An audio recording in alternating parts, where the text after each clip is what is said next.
Thank you again, as always, for the privilege of your time and the opportunity to catch up.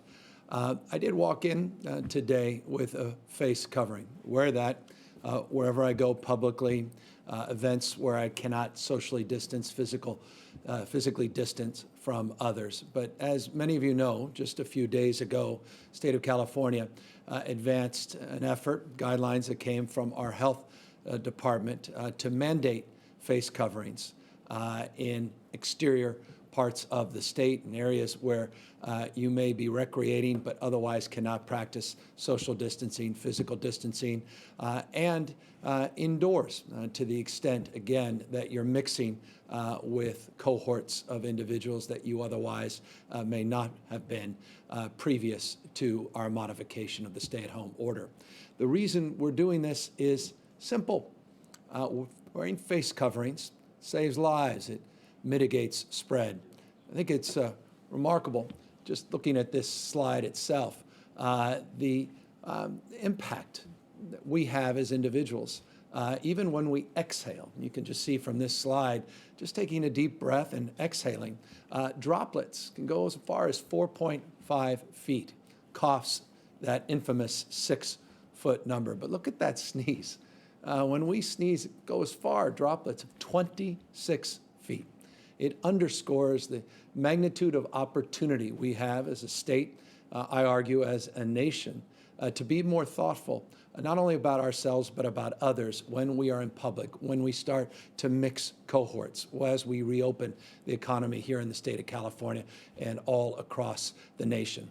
I've had the privilege over the course of the last number of months to spend time with 4 ex-governors, living governors in the state of California.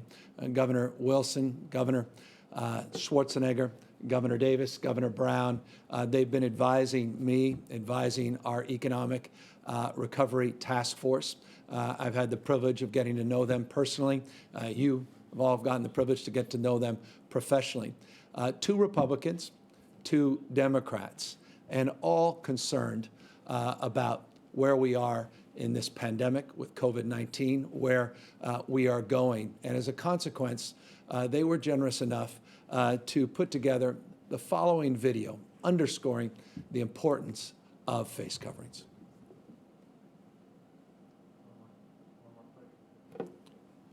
And here...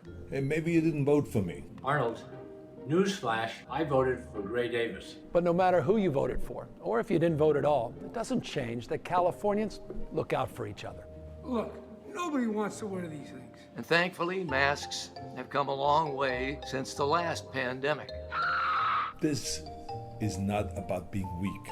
It's about fighting the disease and keeping our families and ourselves safe. And it's about getting Californians back to work. And small businesses open safely. COVID-19 is still spreading. It didn't go away just because your mall is open at 50% capacity. This isn't over. It's up to all of us to fight it. So do your part. Don't let COVID win. Wear a mask. Just do it. Just do it.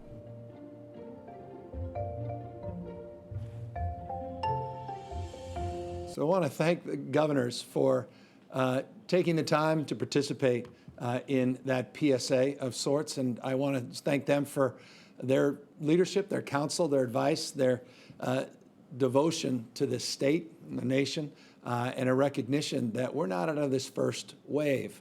We're not into the second wave. We're not out of the first wave. And the slide you see now up on your screen only underscores that. We are experiencing and have experienced just over the last 14 days some 35.6% of all of the cases. They have been reported just in the last 14 days, 46,000 plus new cases. Just yesterday, 4,230 individuals tested positive for COVID-19, 4,515 in the previous day, which was a record day. Those that suggest we're out of the woods, those that suggest this somehow is going to disappear, these numbers tell a very, very different and sobering story. And that's why I wanted to lead today's discussion and this press conference by imploring you to take seriously this new mandate to wear face coverings, to listen, not to me, but perhaps you are more fond of some of those other governors, to listen to Governor Brown, to listen to Governor Wilson and Governor Davis, Governor Schwarzenegger, who across many differences, you heard Governor Davis express one difference, and that was a reference to the recall campaign. The fact is, they all agree on this fundamental point: the importance of wearing face coverings to mitigate the spread of this virus, to address the rise in case numbers that you see reflected in this slide, and moreover, the numbers in these slides. Look, I'm not naive. We have made this point, and other governors are making this point. It's part of a national conversation. The more you test, the more numbers of individuals you will test positively. We agree with that. In fact, we had a record number of tests we conducted yesterday, over 92,000 tests done yesterday, 85,000 tests done the day before, 79,000 tests the day before that. That's the blue part of this graph. The testing is going up and up and up and up. But that doesn't tell the entire story. We're starting to see slight uptick in the positivity rates, not where it was. You'll see that red line, the 40.8% on the graph. Last week, last Monday, it was about 4.5%, now about 4.5, or rather 4.8% over a 14-day period. So it's going slightly up, even the positivity rate. We've made the point it's been relatively stable. It's dropped significantly since the 14-day first period of tests that showed 40.8%. But again, under a small subset of tests where mostly people were symptomatic, now as we get north of 90,000 tests, we're getting into populations where many people are asymptomatic or pre-symptomatic. But the positivity rate, nonetheless, that's been stable, is now going slightly up. Accordingly, we're starting to see an increase in hospitalizations. A week ago, we saw a modest increase. But this week, we have experienced an increase that when you stretch it out over a 14-day band, has gone up by roughly 16%. And I'll get to what this number means, not just in percentage terms, but in terms of our total hospital capacity in this state, to put it in perspective. But it does reinforce perspective that I want to advance here today. Total number of cases are going up in the state of California. Total number of positive cases relative to total number of people tested is going slightly up. Hospitalizations are starting to go up in the state of California, reflected in this slide. Accordingly, number of ICU patients has also seen an increase, a little more modest than hospitalizations, but nonetheless an 11% increase over a 14-day period. Wear your masks, practice physical distancing, continue the hygiene that is so foundational in terms of mitigating the spread of this virus. We are not out of the first wave of this virus. We're not discussing yet the second wave because we still need to work through the first wave of this virus. Accordingly, though, we recognize that the last few weeks we haven't just been victims of fate, nor over the course of the last few months. I presented a similar slide last week on Monday that looks at the capacity of our system to address the increase in the spread of this virus. This updates you in terms of total healthcare system capacity. You'll see on this slide that we have a surge capacity of over 52,000 beds. We currently have, even with that 16% increase in total hospitalizations, the 3,702 number you see there, total number reflected is still a very modest subset of total number of available beds. It was 6% last week. We're at about 7% this week. So we still, because of the work over the last few months, identifying our surge capacity, putting protocols and plans together, both on the physical capacity as well as the human resource side, we're in a position to absorb even greater increases. So I want you to know we're managing this. We're focusing in a very deliberative way on addressing not only the mitigation, but addressing the reopening of economy where people are mixing, and the likelihood will continue that we'll see an increase in total number of positive cases, and by extension, a subset of that in hospitalizations. The second slide is a slide related to ICU capacity. Again, not dissimilar to the previous slide on hospital capacity. We have an ICU capacity that actually grew a little bit over the last week. Over 4,120 now capacity, available ICU capacity in our system. We went from about 28% to roughly 29% this year. So 6 to 7% on the hospitalizations, 28 to 29% of our critical capacity as it relates to ICUs. And the number on the right of your screen, the 11,627, those are the total number of ventilators available, roughly what it was last week, plus or minus a dozen or so. So again, despite an increase in hospitalizations, despite an increase in total number of ICU patients, our capacity remains fairly stable compared to where it was a week ago, and certainly is in a much better position than we were a number of months ago. So again, I begin with the not surprising news, but the trend lines that are becoming headlines around total number of tests that we're conducting, total number of positives, and the commensurate modest increase in the positivity rate, percentage of people tested that are tested positive for COVID-19, and by extension, more people testing positive, more people likely to end up in hospitals. We've seen an increase in hospitals and a subset of that in ICUs. Capacity continue to be stable, nonetheless, in hospitalizations and ICUs. And that is important. So that's the framework so far as it relates to the work that we've been doing. Accordingly, we continue to advance more work to reopen the economy, but safely and responsibly. And it's incumbent upon all of us to really take heed these documents that we put out. Not sure everybody paid deep attention to the fact that we put out 38 guidelines around developing strategies to safely reopen this economy since the beginning of the pandemic. We now have 54 counties in the state. These 53 attestations, there's an attestation for 2 counties, forgive the confusion, but the vast majority of counties have moved forward by taking our guidance, which again does not prescribe when to reopen, it just lays out how to safely reopen, and they have implemented their protocols and procedures through that attestation process that, again, is available online at the covid19.ca.gov website, covid19.ca.gov website, where you could go to your county and see how they're performing vis-a-vis their own attestations.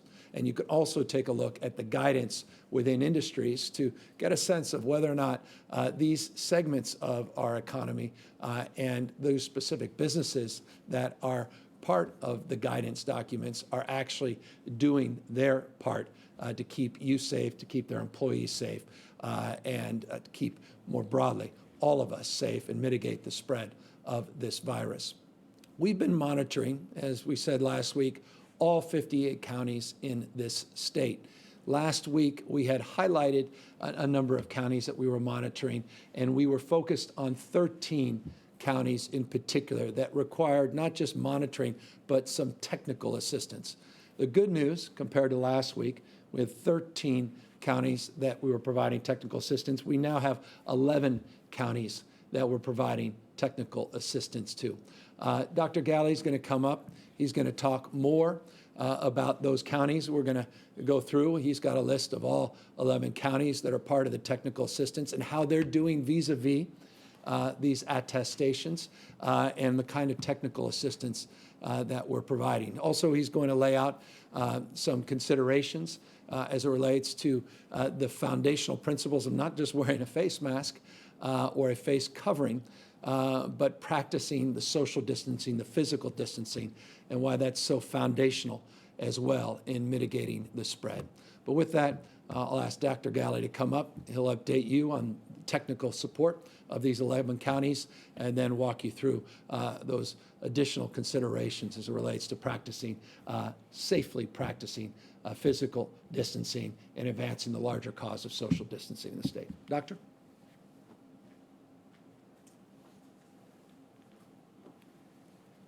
Thank you, Governor. Good afternoon. Just before we go on to the county monitoring, I just also wanted to highlight that, just punctuate the point that the governor made, which is that we have throughout the state distributed millions of masks to a number of sectors, not just the health partners that we began the COVID conversation talking about, but all of these listed sectors. And this comes because of the execution of our contract statewide with BYD to bring masks to California and be able to provide those to these important sectors so that not only can we protect the workers, but also allow those clients or customers who come and interact to be protected as well. So it behooves us not just to double down on these efforts to get masks to these various sectors, but also that we as the public deliver our own promise to those workers and to protect them by donning our own face covering when we interact with them in a store or in a different setting.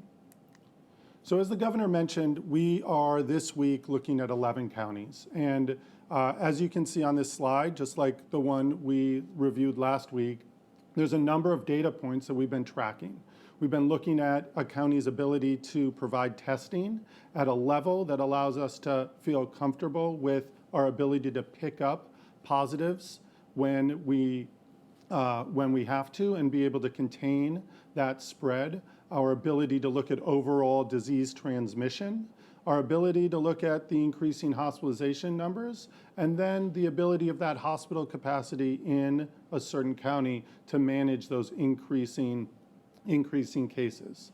As you can see, in general, all of the counties have the capacity of ICU beds and ventilators that we need to continue to support the patients that are presenting and need that level of care.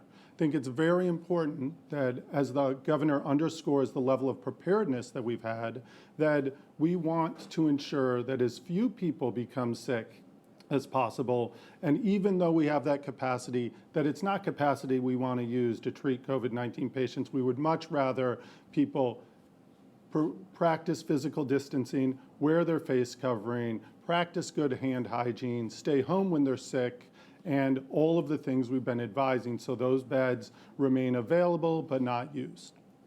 I want to just highlight a couple of things on the table in front of you.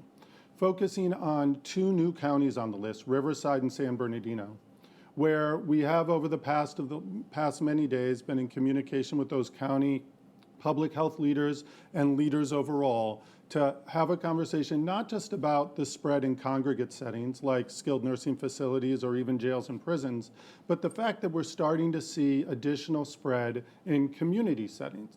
So those are cases that can't be linked to necessarily a congregate setting that is spreading within households that live in closer quarters, maybe in communities where they have a number of multi-generational households, and where we're not just seeing that uptick in the number of cases as reflected in the case rate increases, but also in the commensurate hospital increases that we're seeing. So not only do we see increased cases in certain communities and certain counties, but those increased cases are not just because of increased testing, but actually becoming increased number of hospitalizations, and in the future may put pressure on our ICU capacity and our ventilator capacity that we want to maintain to keep our communities safe. I also want to identify Stanislaus as a county that is on the county monitoring list for the first time, and then continue focus on Los Angeles County, where despite a good job in maintaining their hospital capacity, doing quite a bit of testing, we still have a very high case rate which we watch closely because of the dense population in Los Angeles County. A number of the other counties we've been following very closely. Imperial, which is a county we continue to be concerned about and talk about both in this Newsom at noon conversation, but throughout the course of the week to make sure that we have the bed capacity, not just within Imperial County, but also in surrounding counties that have really stepped up and taken patients who've been sick in Imperial and need both hospital or ICU level care, so we keep all of Californians safe. So we will continue to update this list on a daily basis and share it with you every Monday so you can track with us those areas where we are concerned. As the governor promised, I just wanted to spend a minute talking about the power of decreasing exposures. So as you can see on the top line, with no decreased exposure, so that means going about our business as California reopens without much care or thought about wearing face coverings, about remaining physically distanced when you can in a store or another setting, even while you're outside, that you see that one person within 5 days can infect up to 2.5 other people, which may not seem like a lot, but when you stretch that out to 30 days, we're talking about over 400 new people who are been exposed and infected. And those 400 individuals go on to infect even more, and we begin to see quite a radical and steep increase in the number of cases, which then leads to a radical and steep increase in the number of hospitalizations potentially, as well as ICU stays. You can see with just a 50% reduction in exposure. So that's a combination of remaining physically distanced, wearing your face covering, frankly, staying at home as much as you can, and ensuring that when you're sick, you stay at home. When you're sick, you reduce your interaction with others, even those people in your own family, and that you continue to practice good hand hygiene, that we can reduce exposure so that over the course of 30 days, not 400 people get infected, but just 15. Even farther, if 75% less exposure, so that means wearing our face coverings even more often than we might otherwise, staying home even more often when we have symptoms or are concerned, and making sure that we practice that physical distancing that the governor and many other people have been talking about, we can reduce the number of people infected 30 days out from our own or one person's own infection to just 2.5 people.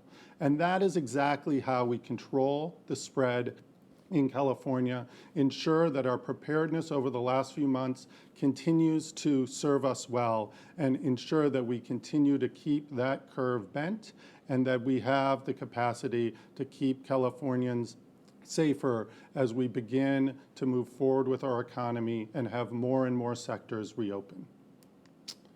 I just wanted to talk about one last point that we have been discussing for weeks now, and this is our contact tracing capacity. A number of you have seen in the news over the past few weeks a focus on contact tracing. I will say one point, that contact tracing is only as robust and good and successful as we have the capacity to allow people who are close contacts or even positive cases out of those contacts to be able to isolate safely at home. And that means in a supportive way where they're able to be isolated, have the food and other necessities to be able to maintain that isolation safely, not just from the community at large, but even from people within their families. And we set out a goal to have 10,000 individuals trained to be part of that contact tracing workforce across the state by July 1. We continue each week to train state staff that are being repurposed to do that service, as well as working closely with our county partners who have both retrained and redeployed their own county staff to do this work, as well as invited hundreds of others from community-based organizations and other sectors to help join this army. And we are continuing to work towards that July 1 goal, and we'll go even farther as our cases increase, and we have the goal to make sure that every case in California receives the type of disease investigation and contact tracing that we know is necessary to keep the spread of COVID contained.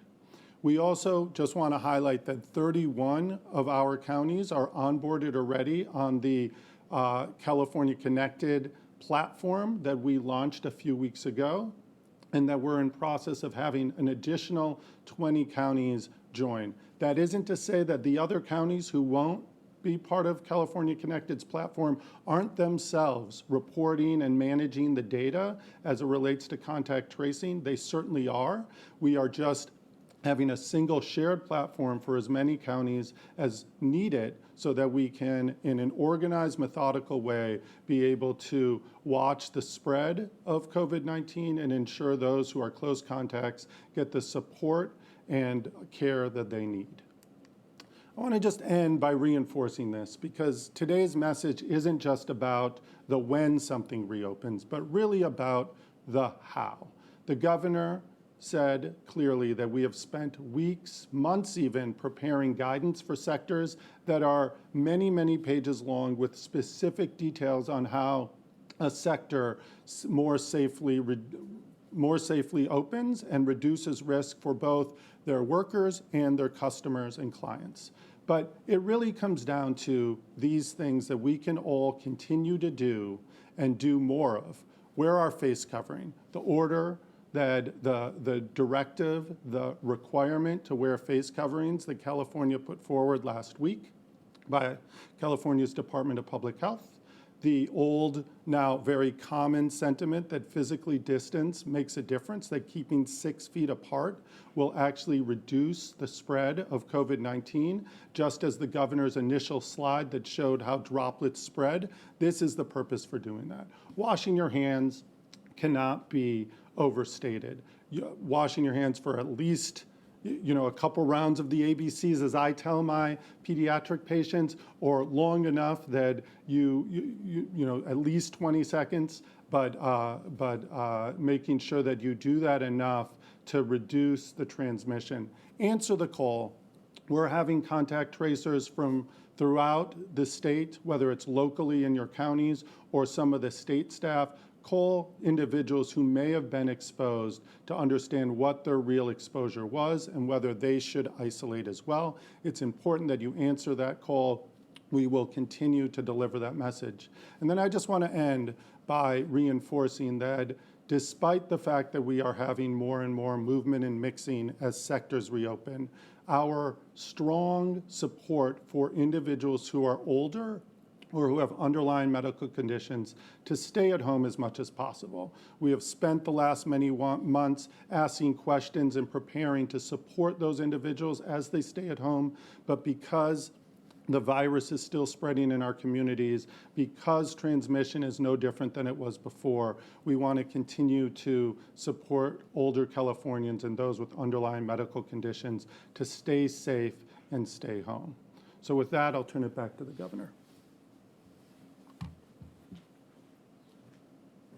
Thank you, Dr. Galley. And as always, we want to encourage you to learn more about all of the above and get the benefit of understanding what's happening in your local community by going to the covid19.ca.gov website, covid19.ca.gov website. Again, it includes not just information that we provided here today, but those attestations, those protection plans, the specific details within your counties, the guidelines, the sectoral guidelines that we just put forth. Also includes updates on testing, the tracing work that Dr. Galley was just referring to, and provides a little bit of a dashboard, a little bit more clarity and insight as to how certain counties are performing versus other counties. And as always, we encourage you to go to the testing site on covid19.ca.gov. If you feel you need to be tested or you know a loved one that you would encourage to be tested, go to that site and then just type in your zip code and you'll learn from close to 90 different sites that are on the COVID-19 platform what's available near you and the cost, which is in almost every case negligible or zero, as these are subsidized examples, at least subsidized locations that we've worked hard to provide for people regardless of their means. So look, bottom line is, as we move forward, to be sober about the reality that, again, we are still in the first wave of this pandemic. To again remind ourselves the power and potency of our individual decision-making, our ability to bend this curve, ultimately to bend it down until we have a vaccine, until we are in a position to turn the page on COVID-19. It's your individual decision-making that will determine our fate and future, our capacity to mitigate the trend lines that you've seen that we presented here today, to mitigate the likelihood and need that we ever have to toggle back on these stay-at-home orders and revert back to where we were just a few months ago. We don't intend to do that. We don't want to do that. But I want to make this clear. We are prepared to do that if we must. Clearly, we have the capacity, individual and collective capacity, not to have to go in that direction by just being a little bit more thoughtful about how we go about our day-to-day lives. Read up on these guidelines. When you go to a restaurant and it's clear that they're not practicing what we are preaching, report that. Give us the tools to enforce. And I want to make this point clear because invariably it's asked of me on a daily basis and likely to be asked in a moment when I turn this over to questions. What is the enforcement mechanism? Foundationally, we look to local government to drive the enforcement. But we more importantly look to the moral persuasion each and every one of us have as individuals to, again, be good examples. So that when we're out and about and we're wearing a face covering, we're not only protecting ourselves and protecting our loved ones in the broader community, but we're also sending a message to people that they should consider doing the same. Our goal is not to be punitive. Our goal is to educate.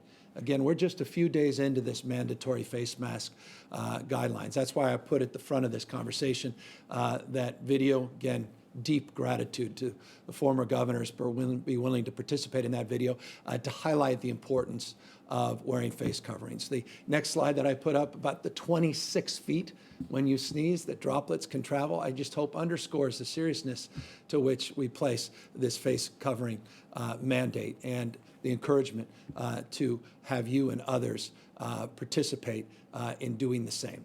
But beyond that, the state of California and local government has the ability from a regulatory perspective to go after people that are simply thumbing their nose and abusing the privilege of this moment and not putting your best interest, your health interest at heart, or even their workers.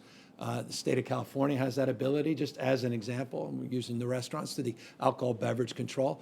I was on a conversation call today with many governors across the country. In fact, it was an all-governors call with the Vice President of the United States, comparing and contrasting best practices. There wasn't one governor that spoke that didn't speak up about the importance of enforcement and the relationship they have in terms of not trying to be punitive, not trying to be too aggressive or heavy-handed, but at the same time, being able to utilize tools in the toolkit. Again, focusing first on the cities and counties and the regions doing the same, the state from a regulatory perspective, not least of which ABC, but also OSHA, and the capacity, again, to educate workers, the importance, and or rather employers, on the importance of protecting their workers and advancing the principles of the guidelines. Again, guidelines say how to reopen safely. And it's incumbent upon those within industry sectors that helped us, many cases, leaders in those sectors helped us draft those guidelines to procure strategies to manifest those guidelines to keep you healthy, to keep you safe as we transition out of this first wave and prepare for the fall and the likelihood of a second wave. I want to just close by making two additional points that were highlighted by Dr. Galley and can't be reinforced enough. You saw that one slide that showed 130.1 million masks that have been distributed throughout these sectors of our economy, the transit sector, our education system, obviously within the health and human service sector, the agricultural sector. We also, because of the magnitude of our capacity now as a purchaser. We currently have an inventory of 199 million masks. We've distributed 130 million. We have an inventory of 199 million. We're trying to turn that around as quickly as possible and get through all of those orders of masks within sectors and throughout the state, counties, cities, healthcare systems, and the like. By the way, that includes the precious N95 masks. We've received over 11 million of the N95 masks. Tens of millions more will come in over the course of the next few days and over the course of the next few weeks. As soon as we get those in, we want to get those out as well, particularly to our most vulnerable workers. Again, the heroes of this pandemic, our nurses, our doctors, the people that continue to be on the front line in the ICU, in the hospitals settings, and the like. And so I just want folks to know that we're very, very proud of the magnitude and the scale of our procurement and our capacity to help support the many sectors within the state of California. And accordingly, and you saw on that slide on the 130 million that we've already distributed, we've also been able to help because of the partnership we formed with FEMA, which has been exceptional. We've also been able to help some other states with their needs as well. So it's a point of pride and a point of privilege that we say this, but again, point of protection for each and every one of us to wear these face coverings and to make sure that we mitigate the spread, again, through this, what we call non-pharmaceutical intervention. There are two non-pharmaceutical interventions that we know that work. That's staying at home, practicing the kind of physical distancing that a stay-at-home order provides, and then wearing face coverings to mitigate those that cannot practice the physical distancing and social distancing when you are in cohorts where you're mixing with people that otherwise you had not mixed with in some period of time. So testing going up, 92,000 tests, a record in the state. Not surprisingly, over the weekend, a record number of people that have tested positive. A positivity rate that is holding but is slightly now increasing. Hospitalizations that are increasing, but within a capacity that our system can handle. ICUs growing accordingly, again, within the framework of capacity our system can handle. More and more masks being procured, more and more masks being distributed, and more, dare I say it, responsibility on each and every one of us to practice the physical distancing and be thoughtful as we move back in and begin to mix into the economy with all of these meaningful modifications that we've seen in at least 54 counties in the state on the stay-at-home order. Final comment, because it's a point of pride, I want to just thank those that have participated in this Great Plates effort. I mentioned a few months ago, and it was just a few months ago, that California was going to become the first in the nation to provide meals for our seniors. Dr. Galley reinforced the need for me to reinforce this program by saying for those that are 65 and over, people that have comorbidities, morbid interest issues with their immune system, issues that relate to pre-existing conditions with age, how sensitive we are to your needs and our larger community needs within that cohort. If we're going to ask folks to stay at home, we've got to address the issue of social isolation, the issues that obviously manifest people that aren't feeling connected to loved ones and others that feel isolated and are indeed isolated, but also vulnerable.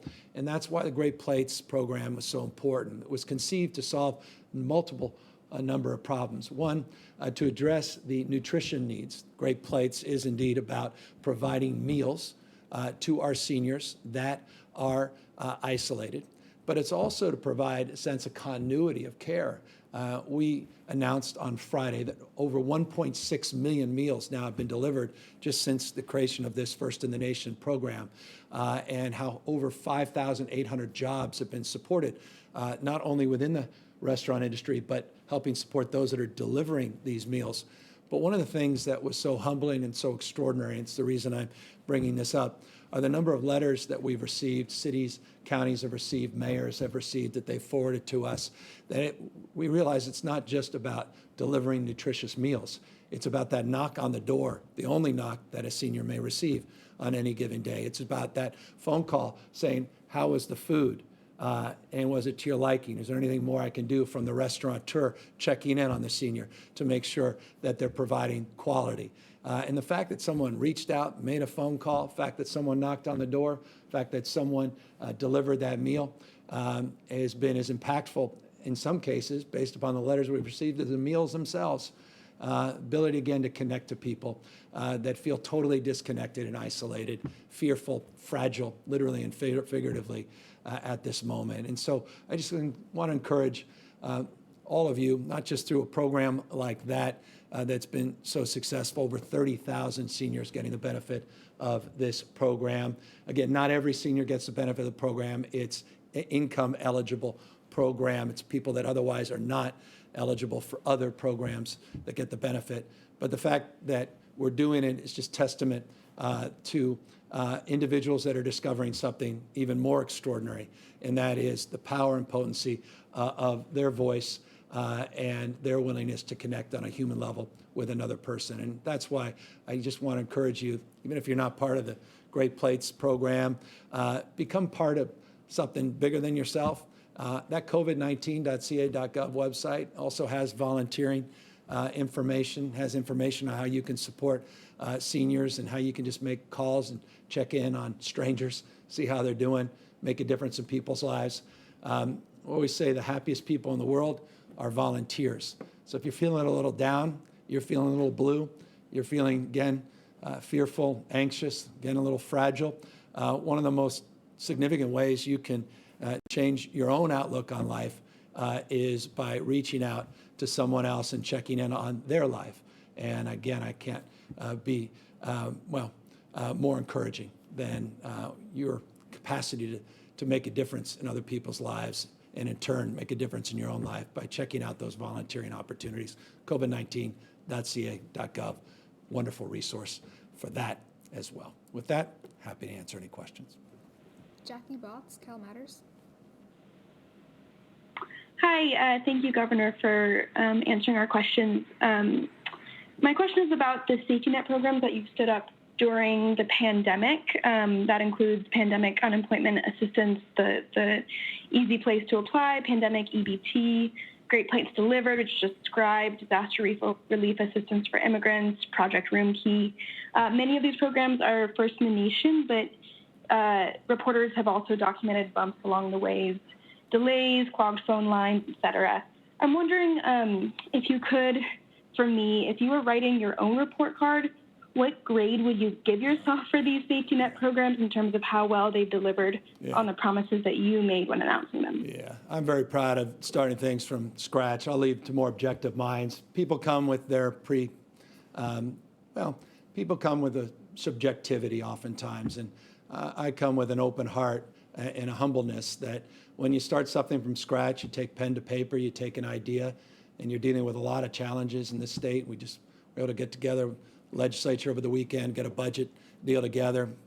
Now, a lot of news getting PG&E out of bankruptcy, trying to deal with the issue of racial injustice and police reforms, systemic issues that we have to address as a nation, dealing with, we had 429, or I think it was 400, it was about 429 wildfires we were monitoring last week. We are doing our best under very challenging circumstances.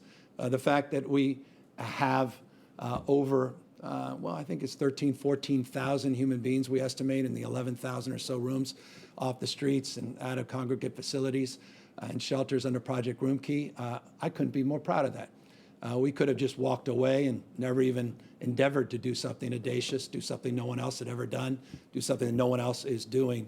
We did it, and I'm proud of it, proud of the work that we've done on this Great Plates idea. We could have just walked away from it, never even endeavored to do something that helped support 5,800 folks that's made a difference in the lives of tens of thousands of our seniors, million plus, 1.6 million plus meals served.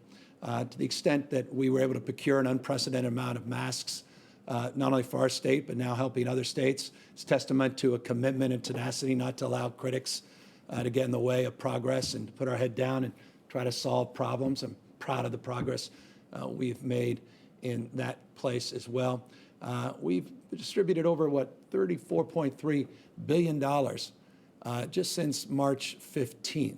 $34.3 billion since March 15th, not of last year, this year, in unemployment, in pandemic unemployment assistance.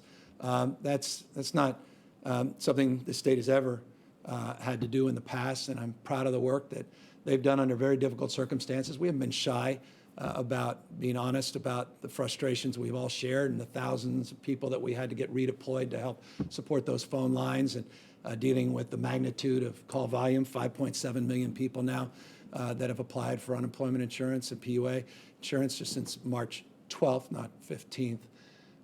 And so, all these areas are opportunities to do more and do better, but I'm very proud of the team for being able to meet the moment overwhelmingly and to advance some best practices for the rest of the nation and not be timid and not be shy about the work that we have in front of us.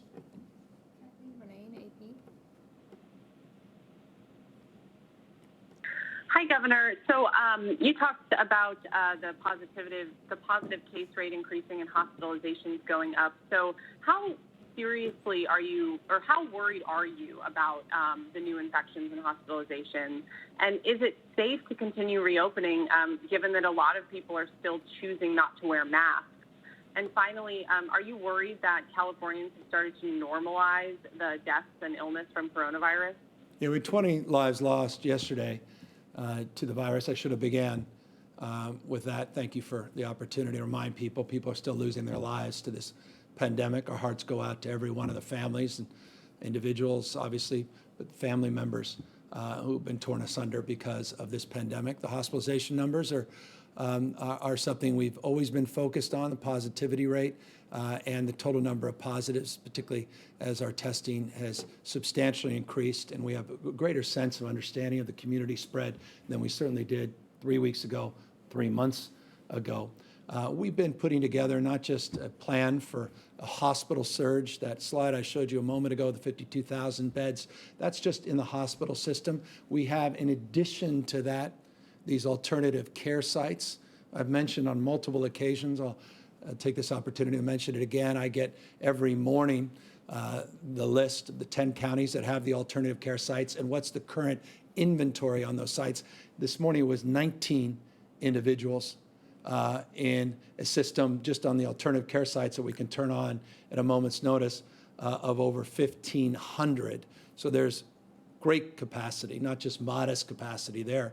I referenced the 7% or so capacity within the hospital system. So that's 93% capacity still available, 7% that's being utilized. ICUs have always been consistently in the higher numbers in the 20-30% range. And those are, as I said, holding strong, 28% last week, 29%. So look, we've been concerned from day one about the spread of this virus. We've taken it very seriously. We're the first state in the nation to do a stay-at-home order.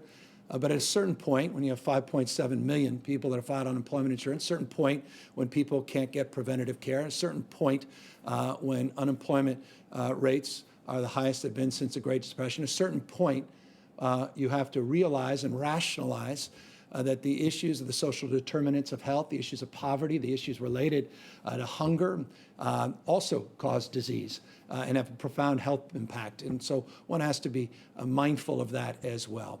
And that's why we've worked hard to safely reopen the economy. It's why we've given the tools to the locals to make the decisions for themselves. That's not the case in every other state. There's been mandates from atop, including even on face mask coverings, where they're denying local government in many states the ability to make that determination for themselves.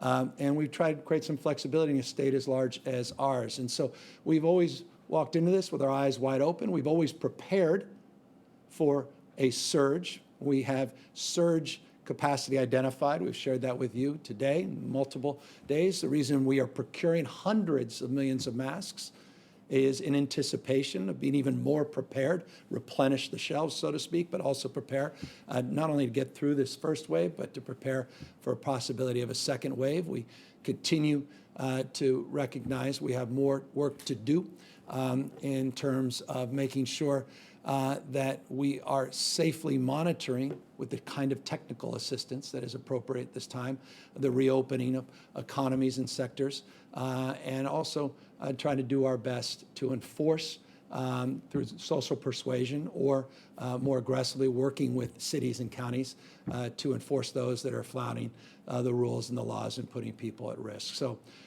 we're in that band where I feel like we anticipated the likelihood as we reopened of these numbers increasing, and they have. And I'm confident in the course of the next few weeks and months that we have run scenarios and have procured strategies and will be able to implement strategies to do a lot more if need be. Jeremy White, Politico. Governor, thanks so much for giving us a moment. Sort of going off of Kathleen's question, you talked today again about the need to be able to toggle back as necessary. And I think a question a lot of folks have is, are there specific fixed numbers or metrics you are looking at that would trigger now is the time that we need to reimpose some restrictions? Well, we're working with, I mean, the point of the emphasis, Dr. Galley, and the recognition that we have a county lens on this is to make this point. Everything that I presented to you is in the aggregate, and I've said this often, I'll repeat it. We don't live in the aggregate. California has 58 counties, 470 plus cities, different lived realities.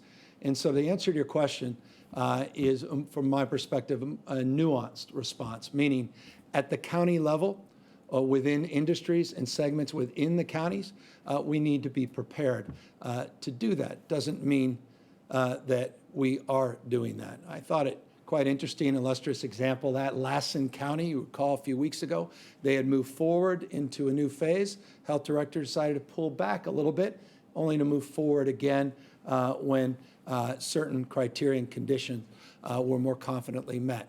That's exactly the kind of protocol and kind of responsiveness that we're looking for from health officials and health directors and local elected officials. We put a lot of responsibility into those their hands, and accordingly we want to provide technical assistance to support them through navigating the application implementation of the rules of the road that they're putting out in terms of timelines for reopening.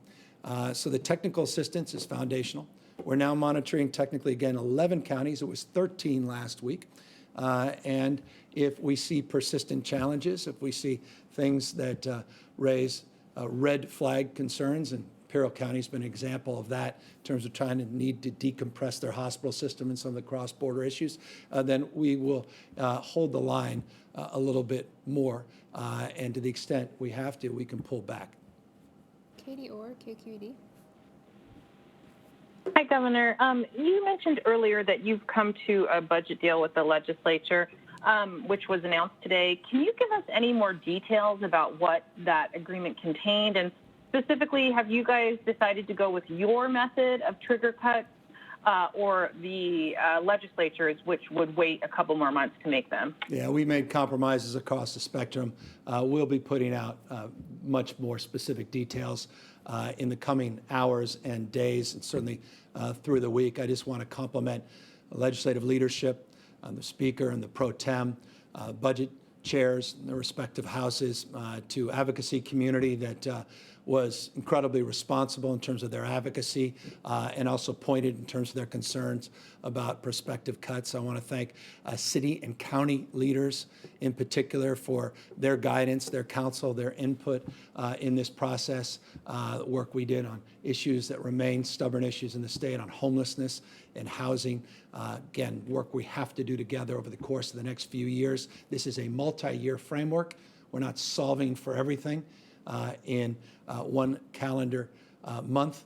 We have a lot of work to do over the next few years, and we cannot impress upon the federal government more the important work they have to do to help support municipalities, large and small, states, large and small, to help support us through this unprecedented period of time. The magnitude of this pandemic has placed in terms of pressure on our budgets. Remember, it's not just having to address revenue shortfalls.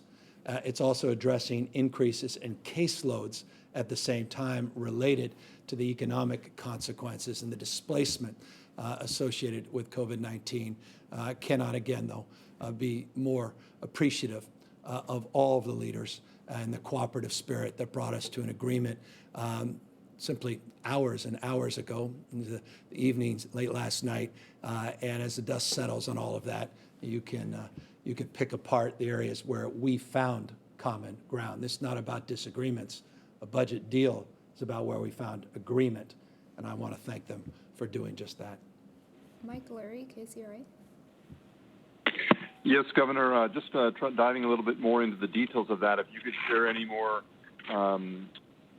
details regarding the deal in terms of what was agreed to with the legislative leaders, specifically for University of California, California State University, and the tax breaks that were going to go to small businesses.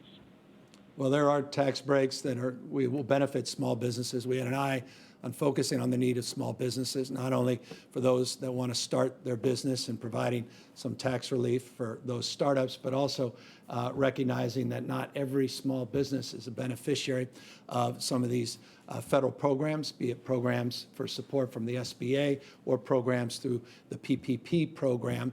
Many have fallen through the cracks, and as a consequence, we have provided more resources, more loan capacity in that space, in addition to what we did through the process under the executive authority provided under the emergency capacity that the legislature afforded me a number of months ago, in the creation under this iBank of loans along these lines. We've done a number of other things to help mitigate education cuts that were part of the May revise. We have also deeply focused on a lens of equity. That was a foundational principle thrust to which I made very abundantly clear on multiple occasions, and I know is deeply part of the zeitgeist and value proposition of the California legislature, and we came to agreement in that space. You'll get all these details. They'll be brought out in the next hours, as I said just a moment ago, days, and certainly over the course of the next week. Dustin Gardner, SF Chronicle. Thank you, Governor. With respect to the budget deal and deferring some of the cuts to schools, I'm wondering, are you confident that this will address the concerns that districts have about their ability to reopen if they don't have full funding? Yeah, I think the funding substantially exists. It's not an increase as much as I had hoped when I put out my January budget. As you recall, my January budget, we talked about historic investments in special education, historic investments in preschool, historic investments in teacher retention, teacher training. We talked about a deep desire for more residency programs, more mentorship programs. We wanted to recruit more teachers that look like the student body, diversify our workforce, all of those enhancements. Unfortunately, we are not in a position this year because of a $54 billion shortfall. Again, I was in a different mindset. A number of months ago, we were projecting $6 billion surplus, which candidly was closer to $10 billion.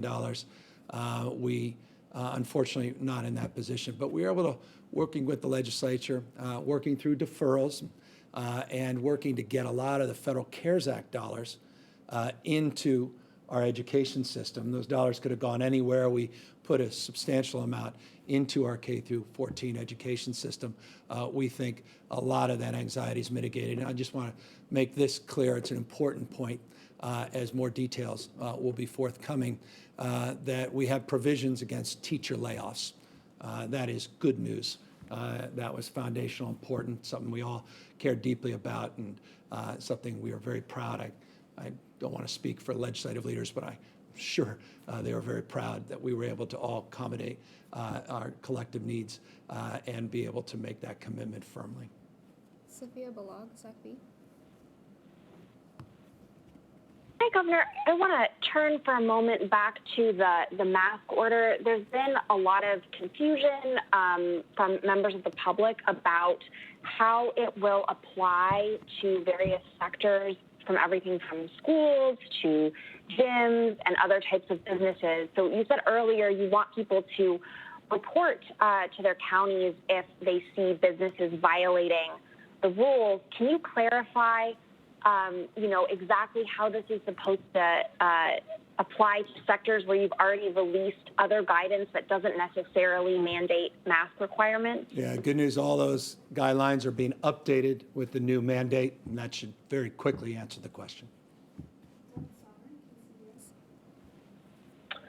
Hi, Governor. A couple of things. First of all, there seems to be some mixed messaging. This is what I hear from people just out on the street, where on the one hand, they hear that we're having a record number of cases, record number of hospitalizations, wear masks, wear masks, wear masks. On the other hand, they see more and more things reopening, and they are told, get a haircut, go to a restaurant. And some even notice it on the state website, unlike the shelter-in-place order, which was a legal public health order. It just says guidance, and they take that to mean it's not mandatory, even though it includes words like mandate and must.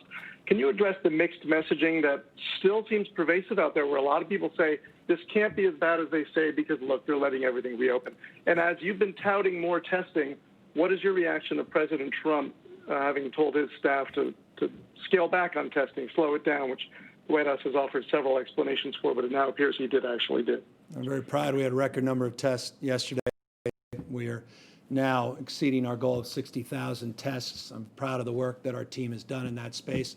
We'll continue to be strong advocates for more testing, more community testing, and make sure those that want to avail themselves to testing, that they have the capacity to get the tests. And so I think there are a few states, I don't know many states, that are testing north of 70, 80,000, as we have been over the last number of days, of their citizens on a daily basis. And I hope we can continue to see those numbers go up, though we are getting close to capacity in other respects, and that is there is a big cost associated with testing, and that's moreover my concern related to anything that came from this administration, is how they can support more testing at the state level and not put us in a position where we don't have the resources to continue to advance the testing at the kind of scale that you deserve and the public deserves.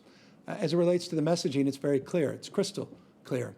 As we reopen the economy, communities large and small determining when to safely do that based on conditions within their communities.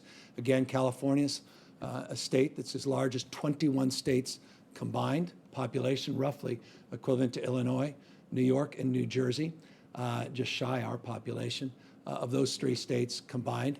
We put a lot of onus on local health officers, local conditions, and that's where the guidance is foundational. We listen and we attest to their concerns. We put them on websites available on covid19.ca.gov, and we give people the capacity to toggle through these attestations and through the counties to see how their communities are doing. Dr. Galley, just a moment ago, highlighted 11 counties that we are working with on technical assistance that are a point of some concern that are examples of areas where the state and local government are working collaboratively together. We've made it crystal clear that as we reopen the economy, we're never going to be in a permanent state of shutdown. No one ever suggested that. Over months, we've been talking about phasing in a safe reopening of our economy. We've said that guidelines don't mean go. We said that when we put the guidelines out, we focus on how to do it safely, but not when to do it. That when local health officials, through the attestation process, decide they're ready to do it safely. And through the guidelines, you'll see very detailed guidelines on what that means in terms of different sectors of our economy, different types of businesses, how social distancing can be advanced, how physical distancing can be advanced. And now we have put out what exists for many local governments, and that was guidelines on face masks that were encouraging a face mask. Now we have mandated face masks. There's no ambiguity there. It's a mandate for face coverings, and the order made it clear what that looks like and when it's appropriate to wear the face coverings. It was just asked, I thought, a very good question about the guidelines, these 38 sectoral guidelines being updated. We've been working feverishly over the weekend to update those guidelines to incorporate the new mandate on face coverings. So that'll be out very shortly. But this process has been very transparent, and I just hope folks recognize the magnitude of this moment, which is we're still in the first wave of this pandemic. We're not out of the first wave. We're seeing an increase in total number of positive cases. We're seeing an increase in hospitalizations. And all we ask is if you feel like this is too exhausting, you feel like you've just had enough, if you feel that way, that's understandable. But please, as you go about going back to some semblance of what life looked like in December, November of last year, do so safely and honorably by protecting yourself and your loved ones and wearing a face covering, we believe, outside of physical distancing is the most important thing you can do. Final question, John Horn, ABC San Diego. Hi, Governor. Thanks for taking our questions. You mentioned earlier in your press conference that there were some anxieties that would be relieved when it came to education.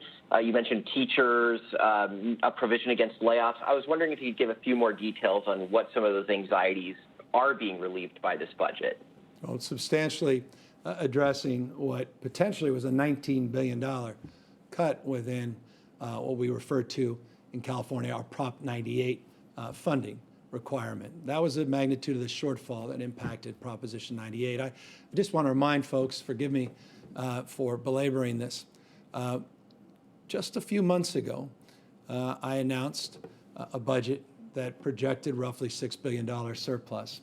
In fact, about a month after I announced that budget, new revenue came in that was ahead of what we had even anticipated, showing how strong the California economy was. Record low unemployment, record reserves, record GDP growth, at least in modern terms. We averaged about 3.8% GDP growth over a 5-year period that we hadn't seen in some time, at least in the state of California.